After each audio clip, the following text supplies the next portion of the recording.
Bakit tinatawag si Jesus na Lion of Judah?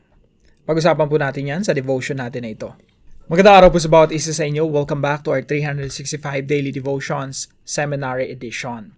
Binabati ko po muna sila Ma'am Delia Paraino, Amiel Elijah, and Corazon Sangalang. Maraming salamat po sa inyo pagsubaybay dito sa ating channel at patuloy po kayong pagpalain ng Panginoon sa pamamagitan ng biyaya ng salita ng Diyos. Now, yung ating topic po ngayon ay si Jesus bilang the Lion of Judah. Marahil narinig natin yan maraming beses na, pero ano nga ba ibig sabihin ng Jesus as the Lion of Judah? Now, calling Jesus the Lion of Judah proclaims His royal authority, unstoppable power, and victorious rule promised from the tribe of Judah. In Genesis 49:10, God declares that the scepter will not depart from Judah, pointing forward to a king whose dominion will never end. Jesus is that promised lion. He conquers sin, defeats evil, protects His people, and establishes God's righteous kingdom on earth. And in our hearts, His kingship brings courage, hope, and confidence that no enemy can overturn His reign. Genesis 49:10 says, "The scepter will not depart from Judah." Ito po ay prophecy. Pag binasa niyo po yung Genesis 49, si Jacob po, kaharap niya na lahat ng mga anak niya, nagbibitaw na siya ng mga prophecies mangyayari sa hinaharap. Now, pagdating kay Judah, ito po yung sinasabi. Pwede niyo pong umpisahan yun sa verse 1 sa mga kapatid ni Judah. Pero pagdating sa verse 8, sabi nito, "Judah, your brothers will praise you." Verse 9, "You are a lion's cub, Judah. You return from the prey, my son. Like a lion, he crouches and lies down."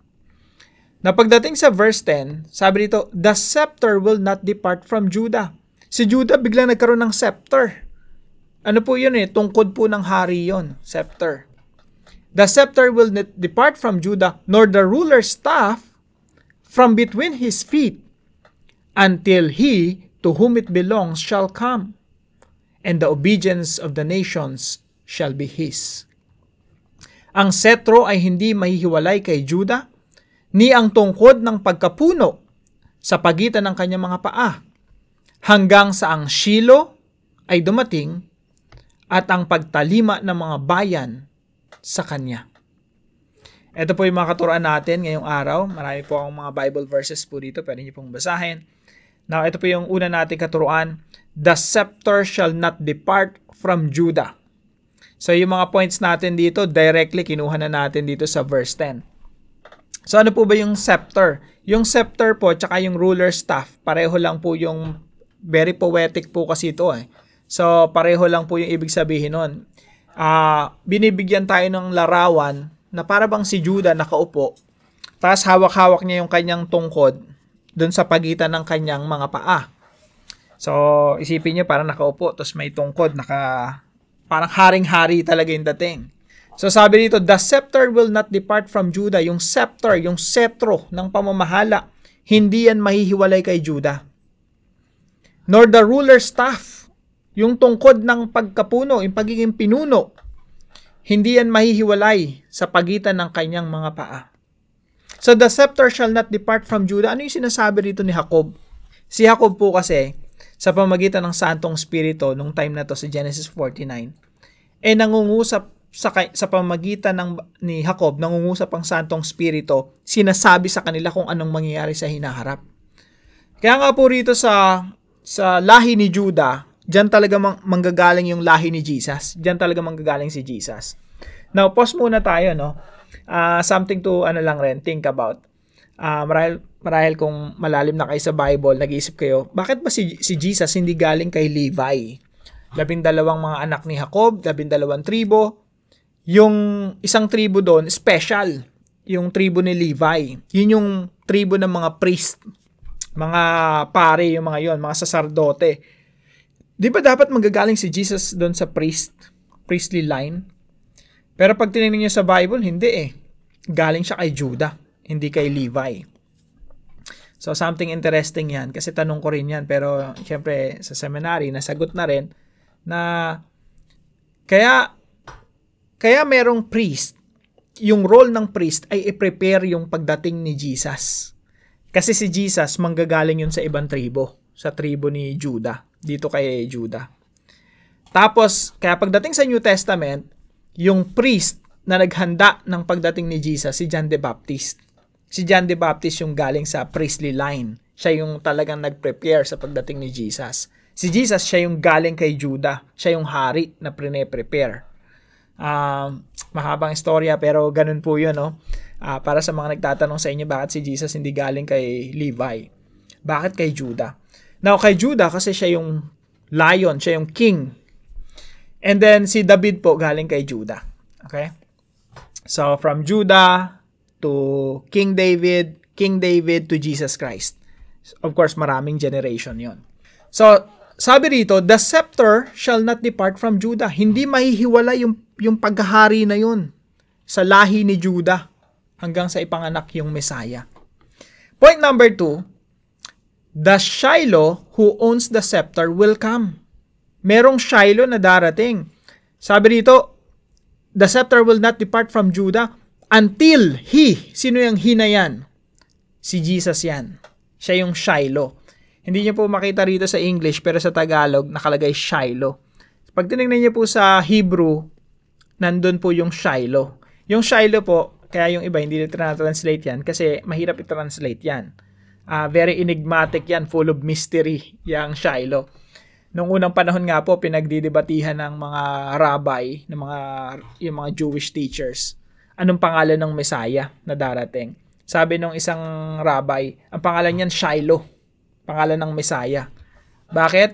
Kasi hinango yun sa Genesis 49:10. Inisip nila, pag pinanganak yung Messiah, ang pangalan Shiloh. Bakit? Kasi, until the Shiloh comes, to whom it belongs. Again, yung salitang Shiloh, malalim yan, enigmatic, full of mystery. Hindi mo alam paano talaga i-translate. Pero sabi ng mga scholars, ang salitang Shiloh, ang ibig sabihin yan, rightful king. Until the rightful king arrive. Yung hari na siyang may karapatan doon sa scepter. Doon sa tungkod ng pagkapuno. No? Pag dumating na yon, siya talaga yung rightful king. Siya yung karapat-dapat na maghari. At sa kanya talaga naka-reserve yung scepter, yung pamamahala, yung pagiging hari. At ang kasunod po nun, pakinggan niyo pong mabuti, and the obedience of the nations shall be his. Sabihin, pag pinanganak yung Shiloh, yung Messiah, si Jesus Christ, ang kasunod nun, lahat ng mga bansa luluhod at maglilingkod kay Kristo. Sa ngayon, di natin masyadong makita yan. Para bang lahat ba ng mga bansa, pati ba mga Saudi Arabia, pati ba yung Qatar, lahat ba ng mga ethnic groups, mga Bedouins, dito sa Pilipinas, maraming mga ethnic groups, kasama ba lahat yun? Luluhod at maglilingkod? Of course! Naka-prophesy na yan sa Old Testament, Genesis 49:10 pa lang. At dito, makikita na natin yung mga marka na dumadami yung mga Kristiyano at tagasunod ni Kristo. Iba't ibang mga lahi na. Kagaya natin, mga Pilipino, nakakasama na tayo and there's no sign of stopping. The gospel is continually advancing. Kaya po ang dulo nito, yung mundo talaga mapupuno ng mga tagasunod ni Jesus. No? That's something amazing. Something na naa-amaze ako na hindi tayo give up ni Lord, no? He's not giving up without a fight. No, talagang Jesus is the Lion of Judah. He will conquer the nations.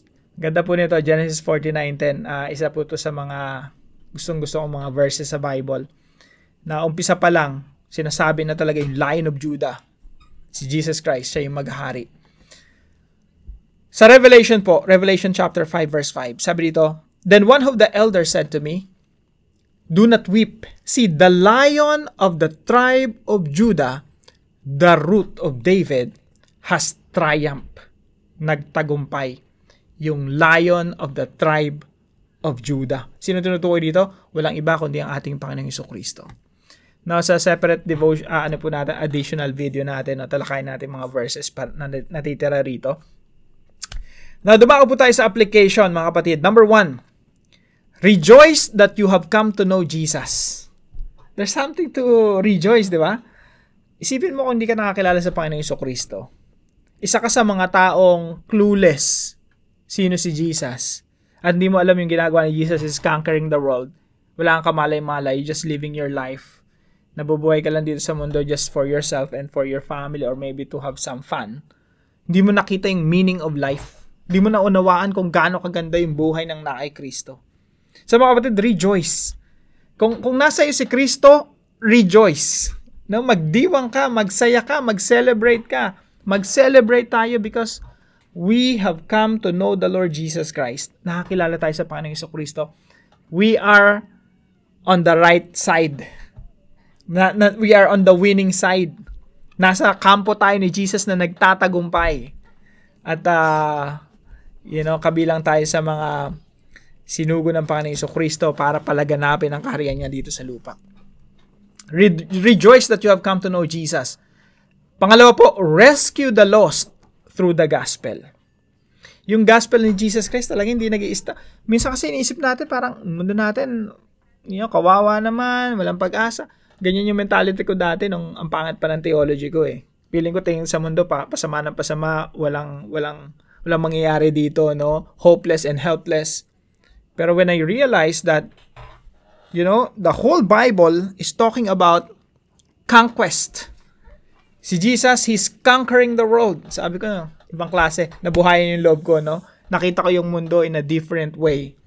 Na, teka, hindi pala si Satanas ang naghahari, si Jesus. At pag si Jesus yung in charge, yung pinamumunuan niya, magkakaroon ng kaayusan. Alang naman si Jesus yung namumuno, tapos yung pinamumunuan niya hindi naayos, no? Yun yung pangit na theology. Pero pag maganda theology mo, si Jesus yung naghahari, syempre yung pinaghaharian niya, maayos din. And sabi ng Matthew 28:18-20, disciple the nations. Gawin yung alagad ko lahat ng mga bansa. Ano magiging resulta niyan? Transformation. So, rescue the lost through the gospel. Ipangaral natin ang mensahe ng ating Panginoong Jesucristo. And number 3 po, render faithful service to King Jesus. Mag-offer tayo ng faithful service sa Panginoong Jesucristo. You know what? That is the greatest opportunity in your life. That's the greatest opportunity. Wala na masihigit pa na magkaroon ka ng oportunidad maglingkod sa ating Panginoong Jesucristo. Unfortunately, marami sa atin hindi na tayo nagre-render ng faithful service sa Panginoon. Akala natin life is just, it's enough to exist in this world. Parang sapat na nandito ka sa mundo at nag-e-exist lang. Mga kapatid, there's more to life than that. Yung buhay natin, meaningful yan pag naka-Kristo yan. Gamitin natin ang tama. Render faithful service to King Jesus. Gamitin natin yung oras natin, effort natin, energy natin, panahon natin sa paglilingkod sa ating Panginoong Jesucristo. Sayang yung opportunity pag hindi mo ginamit yung buhay mo sa Panginoong Jesucristo. Render faithful service to King Jesus. Para po sa ating discussion, why do you have to consider serving Jesus as your greatest opportunity? Bakit yung paglilingkod sa ating Panginoong Jesucristo yun yung greatest opportunity natin? No? Pag-usapan po natin yan sa ating mga discussion groups at tayo po'y manalangin. Father, thank you for giving us Jesus, the Lion of Judah, our victorious King. When fear, temptation, or pressure rises, remind me that His authority is absolute and His power is unmatched. Give me courage to follow Him boldly and faithfully.